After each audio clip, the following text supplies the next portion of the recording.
നമുക്കിന്ന് ഐ ടിയിലെ ഒരു previous question നോക്കാം.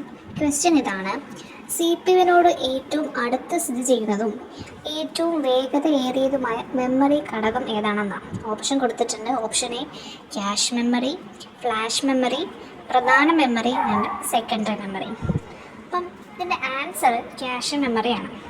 അതായത് നമ്മുടെ പ്രോസസ്സർ ഉണ്ടല്ലോ, അതായത് സെൻട്രൽ പ്രോസസ്സിംഗ് യൂണിറ്റ് ആയിട്ടുള്ള സി പി യുവിൻ്റെയും മെയിൻ മെമ്മറി ആയിട്ടുള്ള റാമിൻ്റെയും ഇടയ്ക്ക് സ്ഥിതി ചെയ്യുന്ന ചെറുതും വേഗതയേറിയിട്ടുള്ള മെമ്മറിയാണ് ഇത് ക്യാഷെ മെമ്മറി.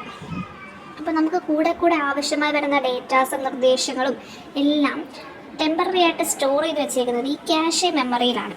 അതായത് ഇപ്പോൾ നമ്മൾ ഗൂഗിളിൽ കയറിയിട്ട്, ഇപ്പോൾ സപ്പോസ് ഒരു എക്സാമ്പിൾ പറയുകയാണ്, നമ്മൾ ഗൂഗിളിൽ കയറിയിട്ട് പി എന്ന് ടൈപ്പ് ചെയ്യുമ്പോൾ തന്നെ ഓട്ടോമാറ്റിക്കലി PSC തുളസി എന്ന് വരാറുണ്ടല്ലേ?